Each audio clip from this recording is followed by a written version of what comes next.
பங்குனி மாதம் தேய்பிறை பஞ்சமி தினத்தன்று இந்த ஒரு எளிமையான பரிகாரம் மட்டும் இரவு தூங்க போகிறதுக்கு முன்னாடி நீங்கள் செய்துவிட்டு தூங்குங்க.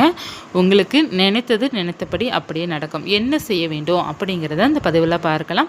பங்குனி தேய்பிறை பஞ்சமி பார்த்திங்கன்னா வருகின்ற திங்கட்கிழமை மாலை நேரமும் நீங்கள் பூஜை செய்யலாம். செவ்வாய்க்கிழமை காலை நேரம் பூஜை செய்யலாம். செவ்வாய்க்கிழமை மாலை நேரம் வரை நமக்கு பஞ்சமி தேதி இருக்குது.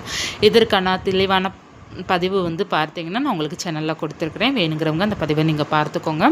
இந்த பதிவில் நம்ம என்ன பார்க்க போகிறோம் அப்படின்னா, திங்கட்கிழமை இரவு தூங்க போகிறதுக்கு முன்னாடியோ அல்லது திங்கட்கிழமை நீங்கள் பஞ்சமி பூஜை செய்கிறீங்க அப்படின்னா அப்போதை கூட நீங்கள் இதை பண்ணலாம். இல்லை அப்படின்னா செவ்வாய்க்கிழமை காலையில் இதை நம்ம பண்ணலாம். என்ன செய்யணும் அப்படின்னா, ஒரு வெற்றிலை எடுத்துக்கோங்க. ஒரு வெற்றிலையில் பார்த்திங்கன்னா மஞ்சள் தூள் பரப்பிக்கோங்க. நல்லா கொஞ்சம் பெரிய வெற்றிலை எடுத்துக்கோங்க. அதை ஒரு தாம்பழத்தட்டில் வச்சு அதற்கு மேலே மஞ்சள் பரப்பிக்கோங்க. அந்த மஞ்சளை பரப்பிட்டு அதில் ஸ்ட்ரீம் அப்படிங்கிறது